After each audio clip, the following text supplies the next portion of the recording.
It begins with a whisper, a fracture in the marble echo chamber of memory. Mary Magdalene reviled, revered, forgotten, rediscovered. Not the creature of guilt the world was shown, but the keeper of an ancient key. In the Gnostic Gospels, her story is not one of repentance, but of revelation. They tried to define her by their silence, but her voice survives in the papyrus dust, waiting for the soul brave enough to see with the eyes behind the eyes. She stands in the Gospel of Mary, that fragmentary relic discovered in Acmem, not at the feet of the Christ, but beside him. Equal.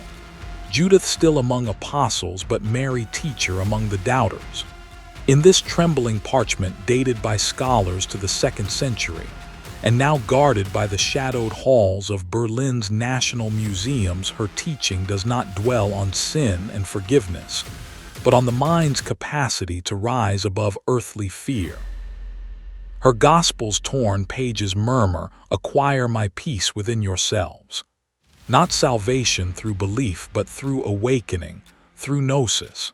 And yet step into the shadowed labyrinths of Nag Hammadi, where the Gospel of Philip, unearthed in 1945 from beneath the Egyptian earth, speaks in echoes too. The companion of the Savior is Mary Magdalene.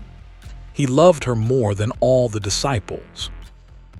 A subtle alignment, not only of favoritism, but of transmission, as if a sacred geometry passed hand to hand in secret. The Vesica Piscis opening a temple mouth, whispering forbidden wisdom. The apostles blanch as she recounts visions from the inner chambers, the place where silence folds in on itself and becomes voice. In the geometry of early Christian memory, she stands not in the shadow, but in the intersection, the feminine axis of lost equilibrium. The Gnostic tradition did not worship suffering.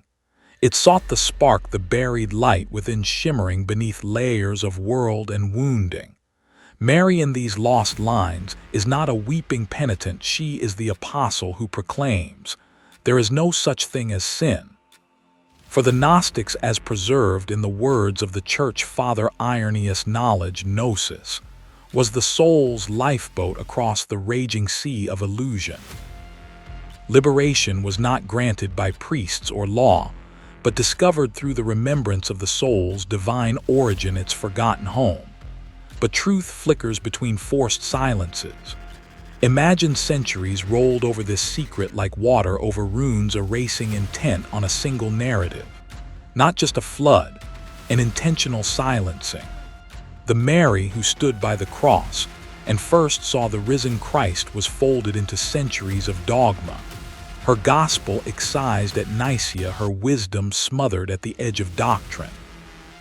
And still she lingers unbowed in secret stories, a symbol not of shame, but of self-knowledge. In the Gnostic imagination, as recounted by scholar Elaine Pagels, and supported by early Christian texts, salvation is not a gift given, but a knowing claimed. Do you feel it? The vibration under your skin, the hairline crack running through inherited certainties. Between the scattered leaves of forgotten gospels, the memory flickers, not yours alone, but embedded in the crystalline lattice of collective soul. Mary Magdalene remains the unclaimed inheritance of your own aching recall. Is salvation a promise given to the obedient, or a birthright discovered by the awake? When myth and memory intertwine, which is the illusion? What you have been told, or what you have always somehow known? The question lingers, a sacred wound threading old stories and futures yet written. If you look inward, if you dare, what gospel will you reclaim? And beneath even that question, who is listening even now from the chambers beneath the stones? It was never a legend. It was a warning. Etched in ink, buried beneath centuries, muffled under cathedral stones, the words of Mary Magdalene, apostle to apostles, lost to the tongues of the priesthood, whispered only in secrets among the seekers.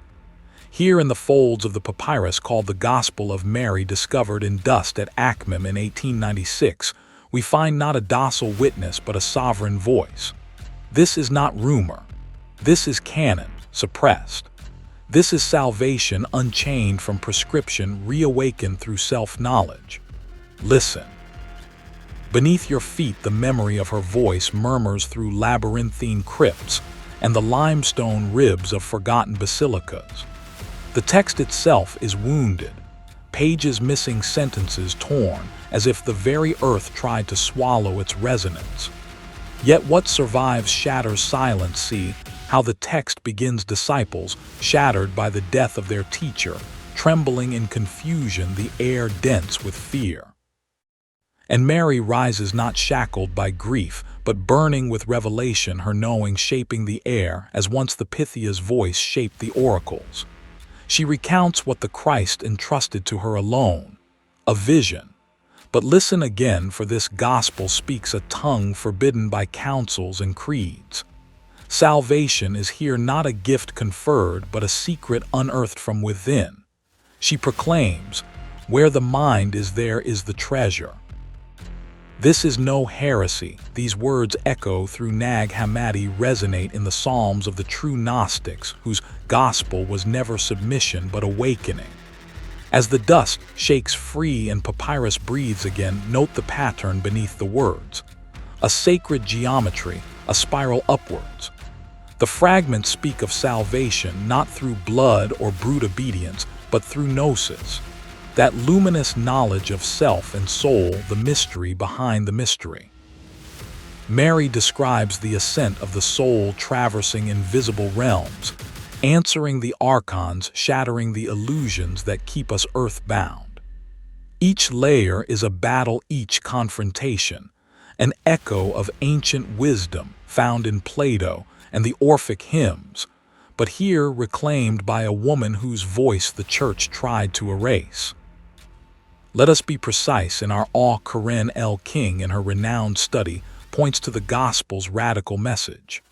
There is no sin, Mary says, except that which you make real by wounding the harmony of your own nature. The true Gospel, the unvarnished Word, is this: know what lies before you, and what is hidden will be revealed.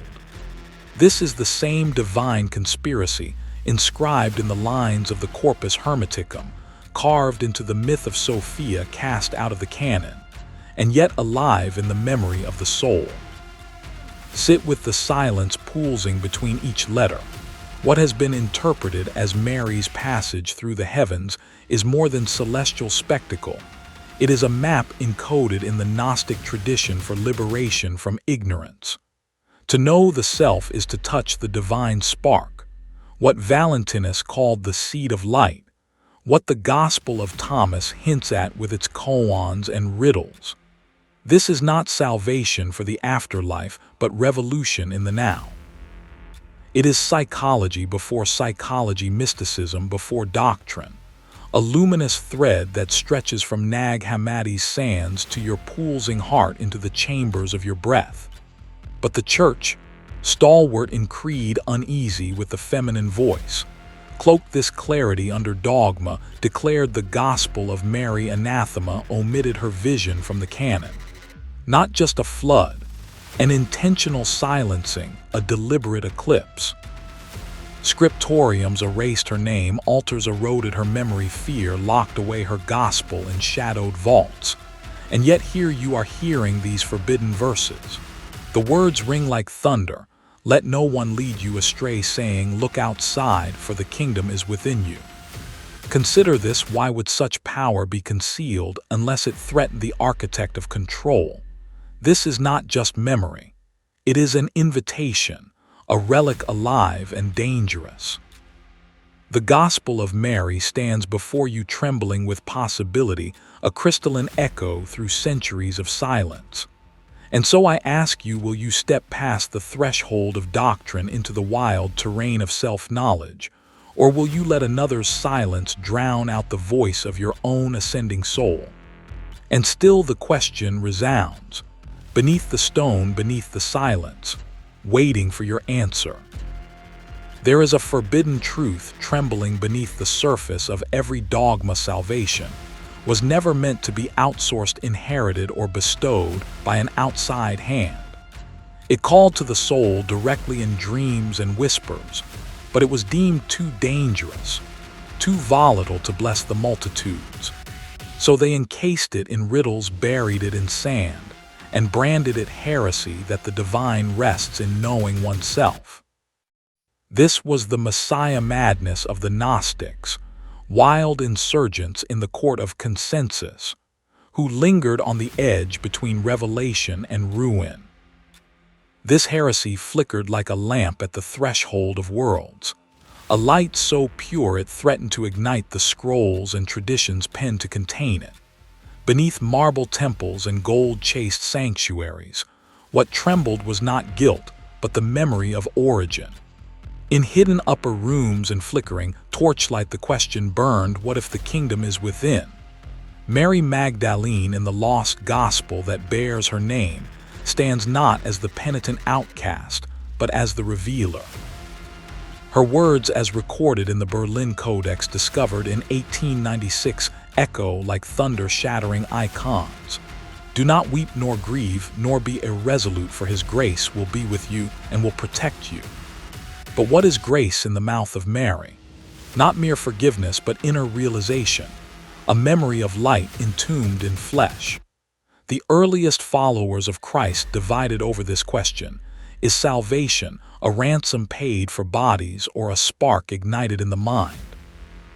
Echoes from Nag Hammadi and the apocryphal Psalms of Thomas deepen the root, the lost voice in the wilderness, the whisper that whoever drinks from my mouth will become like me. The deep river running beneath all mythologies, Hermes Trismegistus at the gates, Sophia tearing veils in midnight silence, carries the same command: go in, go deeper. For the greater falsehood is not that you are lost, but that someone outside you holds your map home. Step deeper and you find the Gnostic pivot, salvation as awakening, not atonement. Here Mary walks the hidden corridors of the mind, teaching that ignorance is the true chain and Gnosis, the deep inner knowledge of the self, is the key that shatters every lock. In the Gospel of Mary, she recounts the soul's journey through the archons, cosmic jailers who brandish shame, ignorance, and wrath. Salvation, she tells the scattered disciples, is the soul's recollection of its true origin, its refusal to bow before illusions. As scholar Corinne King observes in Mary's teaching, salvation consists in recognizing and overcoming the powers that hold one back from knowledge. Recognize yourself, and the gates begin to dissolve. Notice the layered markings, the labyrinth carved in ancient temples, the spiral that unwinds at the heart of the world. It is not a straight ascent, but the turning fractal path. The journey inward through shadows and guardians, each surrender peeling back a skin of the constructed self. To Gnostic eyes, each deity, each law, each mask is but another layer to be gazed through, not clung to. This doctrine rippled outwards, igniting the imaginations of those who later called themselves Sethians, Valentinians, Hermetic philosophers. Their gospels did not point to blood or sacrifice, but to the interior labyrinth. The spark of the divine, trapped, exiled, hungry for home, must awaken, not be rescued. To the Gnostic mind, know yourself, the Delphic command was not mere philosophy. It was survival strategy against the mind's captors. But even as this light shimmered, the powers moved to obscure it, not as a passing wind, but as a deliberate storm. Not just a flood, an intentional silencing. Edicts thundered, scrolls vanished, but the vibration remained echoing in the silence between chants written in the gaps between lines. In Mary's gospel, salvation is not handed down from above. It is remembered, seized, inwardly wrestled from the ruins of forgetfulness. The sacred text, once hidden, is a mirror, each verse designed to awaken the exiled king or queen within. The question is seismic: if salvation lives in your self-awareness, what has been the cost of spiritual amnesia? Feel the chill of this crossroads. They didn't erase the truth. They buried it beneath belief. Beneath centuries of sand and doctrine, the vibration of the lost name still pulses, a reminder, a ripple, an unfinished chord. What would happen truly happen if you remembered who you were before the world called you by its names. And still, they watch from below. There is a truth that shivers on the edge of every doctrine, hushed, urgent, forbidden. It is the secret the stewards of the Orthodox tried to cauterize. Salvation is not a chain of creeds, but a voyage fierce and solitary through the battlegrounds of the inner self. Mary Magdalene, she whom the Gnostics revered as the apostle to the apostles, did not merely follow. She traveled within. In the dust-choked echoes of Nag Hammadi, in the battered fragments of the gospel that bears her name, Mary rises not as a penitent, but as a visionary. Her vision, the soul's ascent beyond the machinery of the world. Listen in the labyrinthine dark before dawn, her vision flickers like the last star before sunrise. The air itself thickens with the sense of something withheld, an undertow dragging you toward remembrance. Every sacred geometry, every secret angle, spiral, and intersection whispers the same message: you were not meant for chains. Let memory be your compass. In the 4th century pages of the Gospel of Mary, a cosmic drama unfolds. The soul forged in luminescence descends into mortal flesh, forgetful, chained. And when its earthly sojourn is ended, Mary describes the soul's return, passing through the toll collectors of the cosmos, the archons, those jealous governors of mind and matter.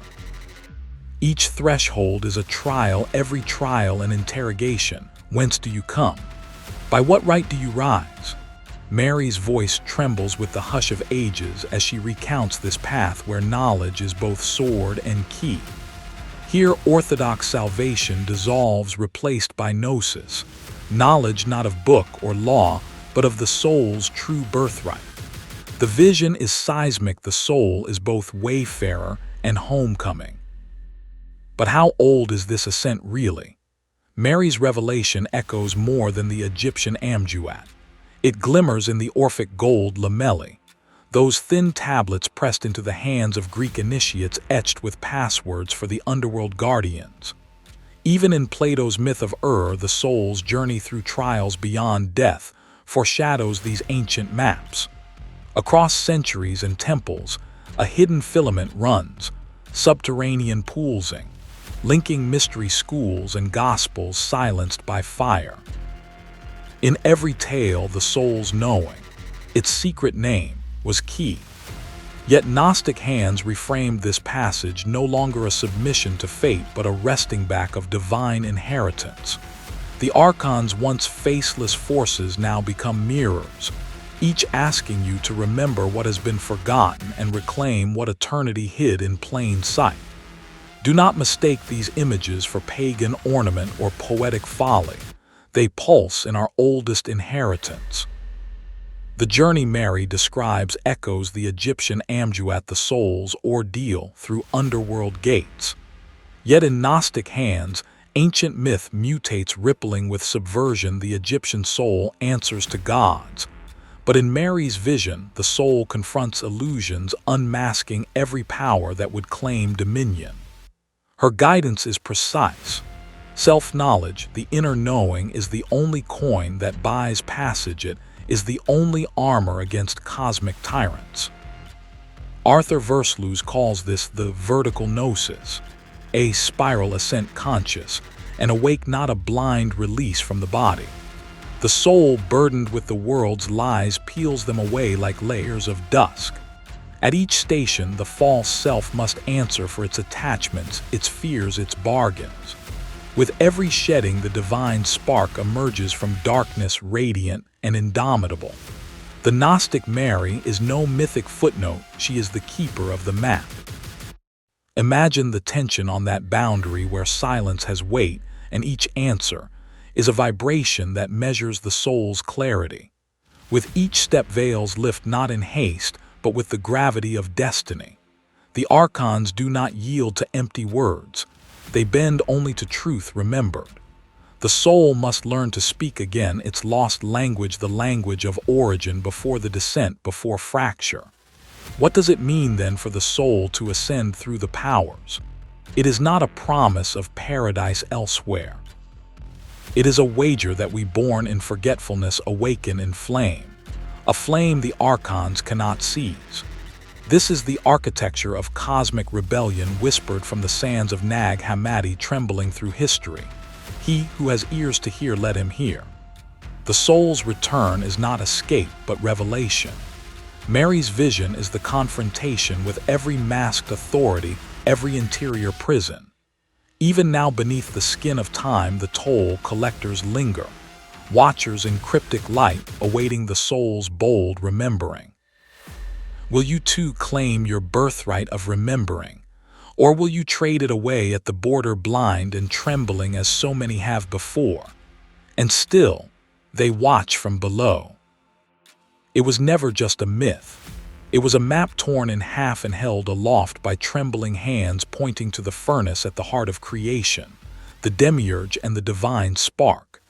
Here in the churning twilight between worlds, Gnostic cosmology does not whisper, it roars. The cosmos is not merely what you see. The sky is a skin, the earth a shell. Within these veils rulers weave their lies. Their names flicker and fade: Yaldabaoth, the blind god; archons, prison keepers of unknowing. The Gospel of Mary Magdalene didn't invent these shadows. It named them, echoing their older brethren in the Sethian and Valentinian traditions, where the demiurge rules not with love but with ignorance. Pause. Feel the pulse of something older. This is not the dreamless sleep of ordinary religion, it is the drumbeat beneath your ribs, the secret code inscribed in marrow.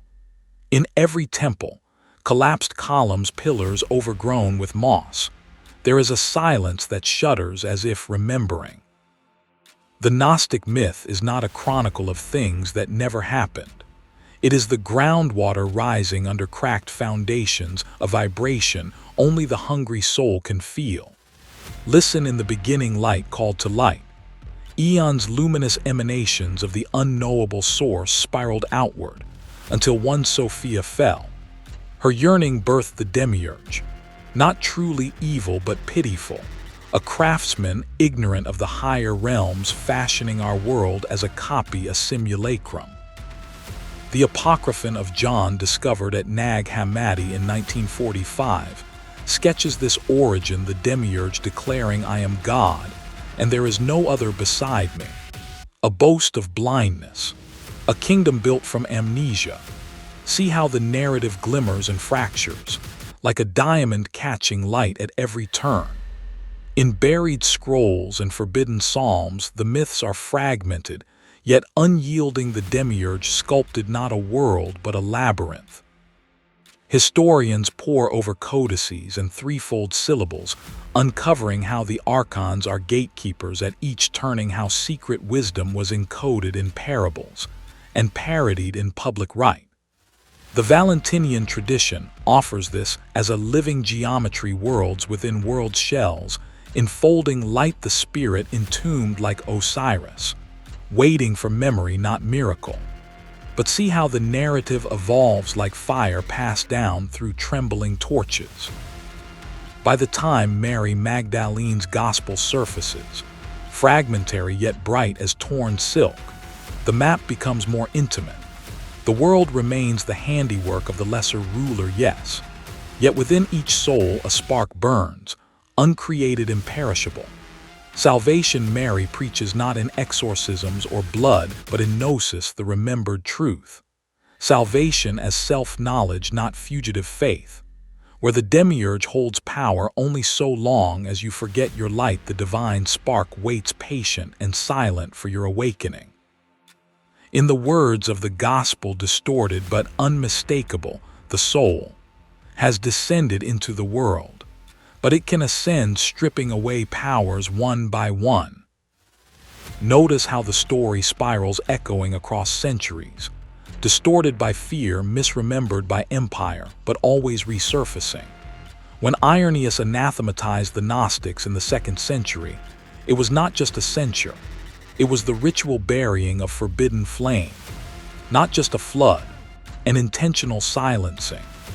Valentinus, the mystic poet, took the thread through hidden chambers. Visionaries wandered deserts, with the question burning in their chests, could the prison of matter be outwitted by memory cracked open by knowing? Interpretations spiral outward as countless as stars. The early Christian communities argued, is the demiurge a prison warden or a way station? Does the divine spark make you kin to Christ, or is it a forbidden seed planted by wisdom herself?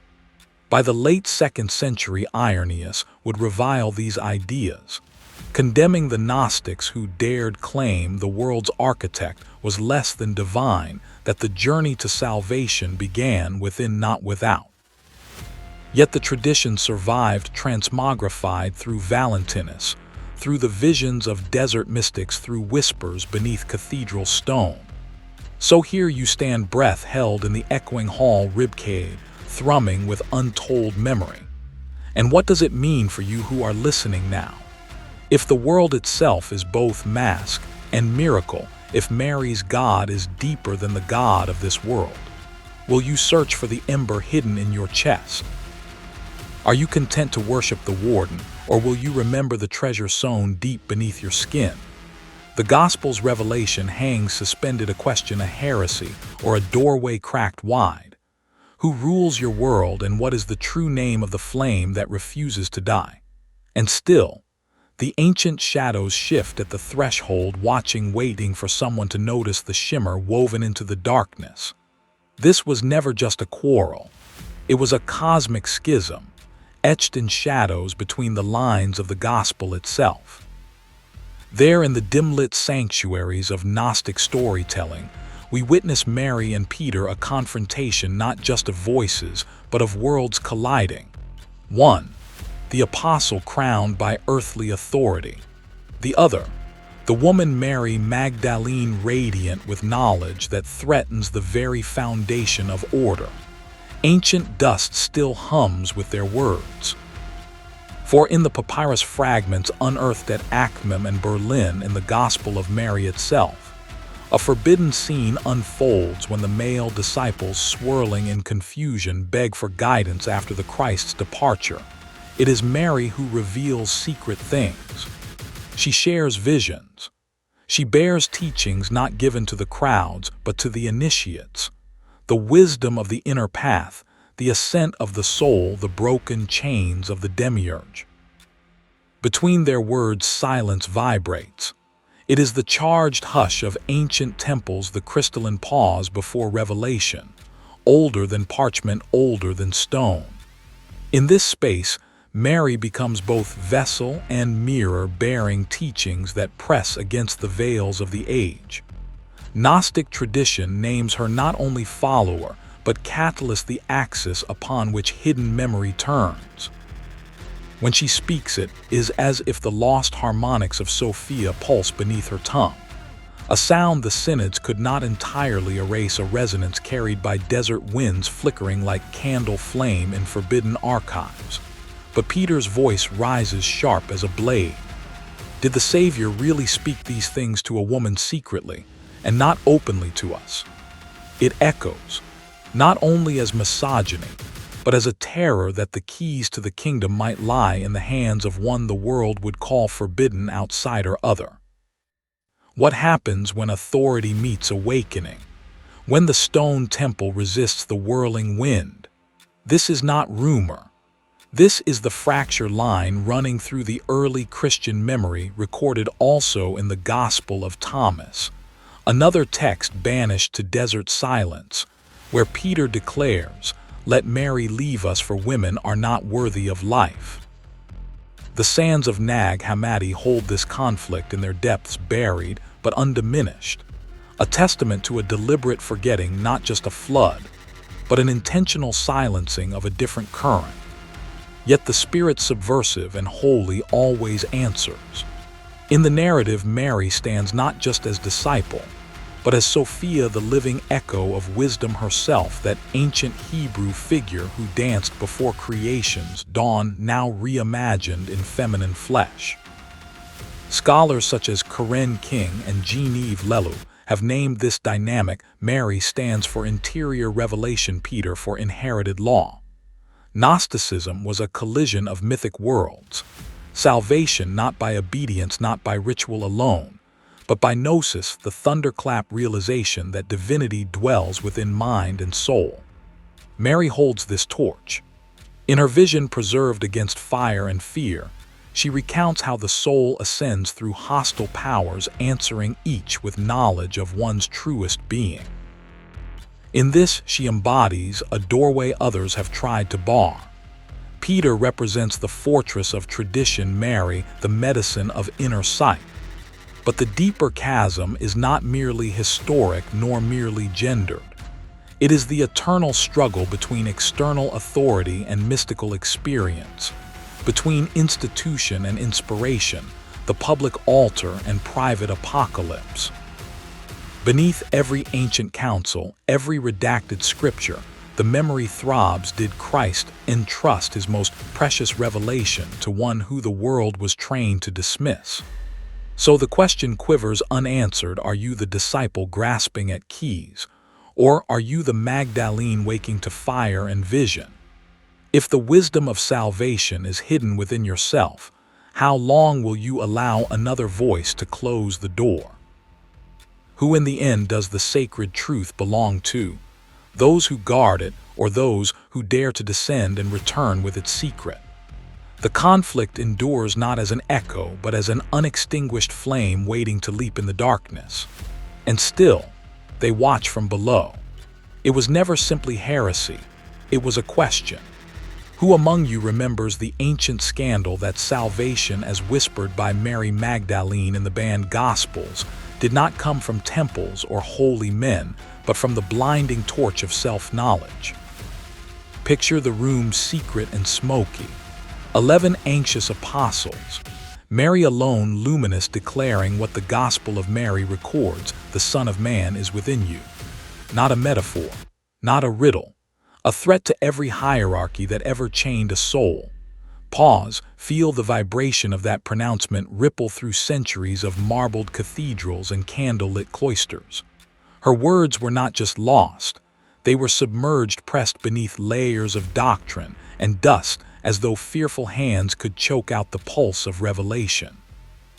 Not just a flood, an intentional silencing, the echo of council after council carving away anything that dared to say God ignites in the marrow, not the altar. Today this forbidden flame dares you to look in the mirror, to shatter the world's illusion as Mary shattered the silence, proclaiming that Gnosis is not seclusion from sin, but submersion in your own depths. Scholars in Berlin first saw fragments of her gospel torn and incomplete, yet the message sang through the cracks: true liberation comes not from outward faith, but inner awakening. The Codex Berlinensis, unearthed from the Egyptian sands, carries these faded sigils, holy graffiti secreted away from ravenous flames. Over centuries, sages and mystics, Valentinus Clement of Alexandria, echoed this refrain: know thyself, and you will find God not in the sky, but in the split timber of your heart. Practical Gnosticism is not escape, it is confrontation. It is the daily resurrection of the hidden mind, peeling back layer after layer of programming, doctrine, identity. The Gospel of Mary tells us, when asked by Peter to expose the Savior's secret, she spoke of visions, which were not seen with the soul in this world, but with the mind. Modern seekers, are you listening? Self-inquiry is no new age fad. It is an ancient revolt. A rebellion you wage each morning, refusing to be defined by your past, your culture, your pain. Every confession, every sacred text becomes a mirror. Are you ready to find the blueprint etched in your own bones? The temple doors are invisible yet always open. Tread quietly, listen for the secret chord that vibrates beneath your daily noise, the frequency Mary once held aloft like a lamp in a stone labyrinth. What does this look like in our world of noise and numbness? Not just meditation or therapy, a remembering. The application is granular and constant. Notice your thoughts. Observe your judgments. Gnosticism demands you refuse to outsource your authority. Like Mary, you will encounter your own inner powers, the voices who say you're unworthy, unredeemed. Her gospel names them darkness, desire, ignorance, wrath, archetypes not just of ancient cosmology but of the landscape within each modern psyche. Can you, like Mary, speak back to those powers? Reject their dominion. That is the practice. That is the legacy. When you wrestle with the angels and accusers within the walls of falsehood, tremble. The Council of Nicaea could not erase the pulse that lives in your silent hours. The Church suppressed these teachings because they liberate, because a soul who is self-luminous cannot be ruled, not by priest, partner, prophet, nor state. So I ask you, will you open that door tonight when all others are closed? Will you stare into the abyss of your own mind and call it holy ground?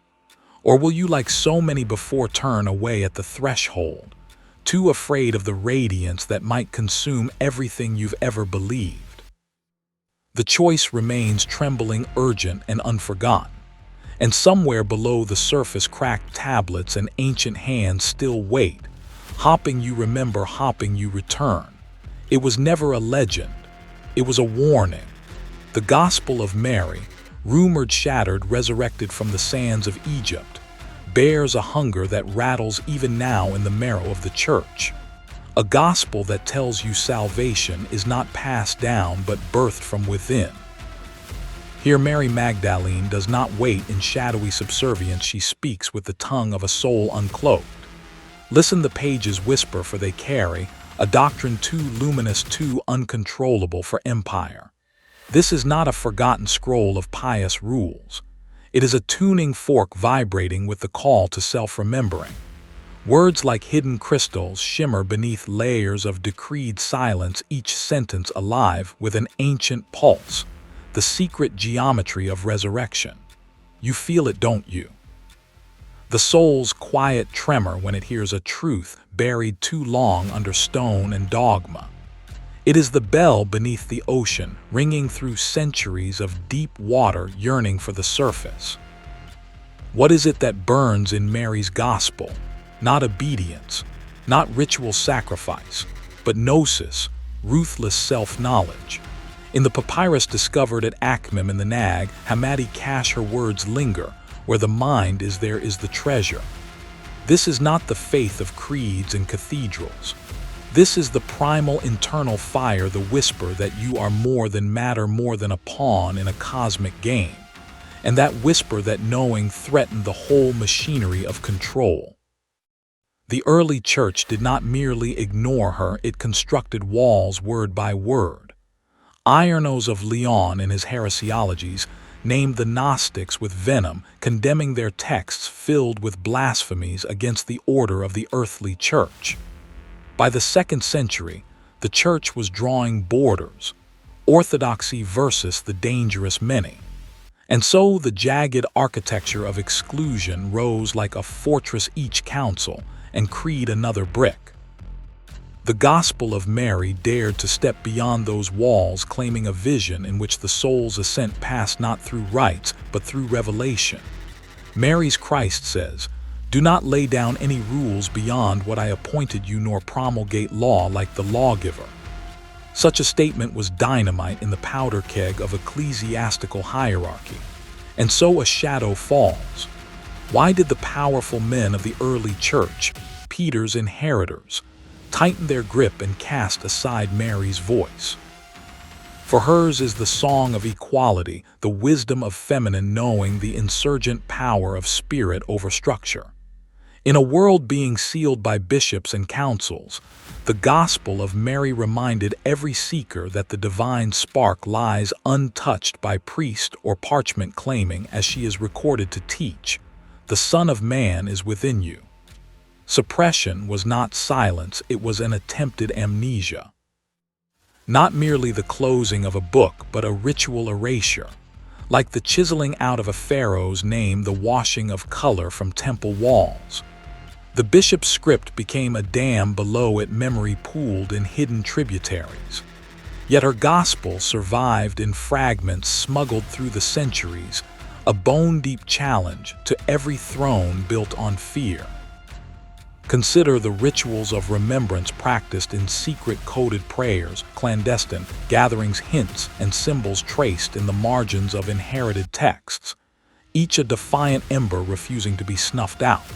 And what if the fear was justified? What if the true conspiracy was that self-knowledge is the very thing that cannot be regulated, cannot be tithed, cannot be chained? Imagine each time the forbidden words are read, something shifts in the inner temple. The veil thins, the air shivers, the watcher inside you stirs. The Gospel of Mary endures, a buried blade pointed at the heart of orthodoxy, daring each generation to dig deeper and ask, what if salvation was never external at all? What if the forbidden gospel is simply the echo of your own awakening waiting beneath centuries of dust? An echo aligned with the ancient voices that have always murmured in the dark. Who gains by your forgetting? And what might blaze forth if you remember? Even now beneath the foundation stones of empire the silence vibrates, and still they watch from below. It was never just a heresy. It was an insurrection of the soul. In the rustle of papyrus and the veiled tongues of Nag Hammadi, an ancient contradiction beckons: the Gospel of Mary, a text cloaked in dust and scandal, yet radiant with a wisdom too subversive to fade. Here in whisper and ink femininity is not absence but the secret center, the Sophia hidden within every exile's heart. The Magdalene's words are not merely ancient echoes, but the vibration beneath stone alters a quiet music that survives when temples fall. When Mary Magdalene proclaims, "Let us give praise to the greatness which has prepared us and received us," it is no timid hymn. It is the voice of suppressed Gnosis rising beyond the boundaries of time, aching to be reclaimed. For millennia, sacred femininity fought beneath the orthodoxy's iron throne, confined, redefined, almost erased. Not just a flood, the deliberate turning of keys, the sealing of gates, the silencing of the vaults where Sophia's lamp once burned. Male voices codified salvation as obedience and orthodoxy, but in the echo of Mary's words, we find feminine wisdom, intuitive, recursive, and spiralic. The storm of ages, patristic councils, Nicene decrees, could flatten symbols but not extinguish the numinous wildness of the Magdalene. Irenos called her Gnostic, a threat to the apostolic reign, yet in the very moment the Church turned from her, the seeds of lost knowledge germinated. This wisdom Mary reveals is not received from another, not imposed as law, but excavated from within like miners recovering gem shards from beneath mountains of forgetting. It is a divine memory called anamnesis, the soul's own remembrance spoken in the secret chambers of the heart. Some say the body itself becomes a living scroll, skin inscribed with atomic hieroglyphs that only the brave dare read. Through centuries, scholars and seekers both return to this spectral gospel. From Carl Jung's invocation of the anima to modern mystics discovering the sacred union of Logos and Sophia, the Magdalene is reinterpreted, not as mere apostle, but as the holy mediator between body and spirit. The Gospel of Mary roots salvation not in belief alone, but in Gnosis, knowledge of the self as spark of the divine. Elaine Pagels, historian of Christian origins, found the Magdalene's vision in these forbidden pages. Where the soul is, there is the treasure. The Coptic fragments recovered from the sands in 1896 cut through centuries of silence, bringing warmth, friction, and danger to hands ready to receive them. This sacred trace re-emerges in the breath of every truth seeker grappling with shame, silence, and the shattering of inherited certainty. Today the story circles back. In an age of noise and digital exile, when the feminine is still painted as subversive or insignificant, Magdalene's gospel stands, undefeated, calling souls to ascend through self-knowledge and inner clarity. The text has been interpreted as both metaphysical map and psychological wisdom. Every nature, every modeled form, every creature exists in and with each other, she declares. Interdependence emerges not as weakness, but as unbreakable power. In Magdalene's words, the feminine is not a gendered trait, but the capacity to birth wisdom from within, to walk the labyrinth of mind and soul until the demiurge's chains break and the true self awakens. This is not only for the scholar nor solely for the mystic. Modern relevance is the Magdalene's secret revolution, prophetic, disruptive, unburied at last. Here every soul is the Magdalene, every heart carries the encoded memory of lost wholeness waiting to be remembered and restored. In our striving, our fracture, our hunger for the wisdom that was taken, do we dare to see ourselves as inheritors of her hidden fire? Or will we keep exiling the feminine from our own spirit, refusing to claim the knowledge that could make us whole? The answer waits at the threshold, where memory, wisdom, and hidden gospel dare us to step forward. The question was never just, who was Mary? But rather, will we become the Magdalene within ourselves? And still, something watches from the silent corridors of forgotten temples, waiting for the remembrance that only you can awaken. The story ends as all great stories do, not with a sealed tomb, but an open door, a paradox written on the threshold. One truth has always haunted the keepers, and the seekers. Mary Magdalene, the apostle to the apostles, was never meant to be silent. She was not erased. She was encrypted. Her gospel, torn in fragments and hidden beneath centuries of denial, whispered the heresy that was holiness. Salvation is ignited not by dogma, but by Gnosis, knowing your own soul. Notice the gospel's survival was not accidental. Like a crystal buried in shifting earth, it survived cataclysm and flood, not just by chance, but by the magnetic pull of those destined to find it. Trace the scars in the parchment, the Coptic letters unearthed at Akhmim and Cairo, and hear the testimony found in the Papyrus Berlinensis 8502. The words shimmer with the weight of forbidden memory, echoing in the labyrinthine silence of locked monasteries and exiled hearts. The voice of Mary speaking not only to the disciples, but to your deepest secret self. Where the mind is, there is the treasure. These are not parlor words. They are a challenge, a call, a vibration running through generation, summoning what sleeps beneath the surface of names and roles. For Mary's gospel, as every scholar from Corinne King to Jean-Yves Leloup has shown, does not beg for belief. It demands a resurrection within. It claims you are more than clay and creed. The divine spark is already buried inside. This is the sacred geometry of remembrance, the spiral returning to itself, the remembering of a truth you did not learn, but always carried encoded in the hidden chambers of your soul. Yet history tried to cauterize her memory. Not just a forgetting, but a deliberate dissonance, a tuning fork silenced by trembling hands. When Peter questioned Mary's vision of the soul ascending through the archons, those guardians of illusion, his protest was a confession. Established power fears secrets that unseat the hierarchy of flesh. In the Gospel of Mary, the soul's ascent is liberation from all false authorities. There is no sin, Mary declares, echoing the earliest Gnostic doctrines found in the Apocryphon of John and the writings of Valentinus. The archons lose their grip when you remember your true origin. Salvation, then, is amnesia conquered. The centuries turned like clockwork gears grinding stone. Empires rose, altar smoke curled upward to silent skies. Dogmas calcified until they rang hollow on cathedral tiles. Still, the legacy of Mary flickered in monasteries, in the vision-haunted pages of Nag Hammadi, in the murmured teachings of hidden mystics.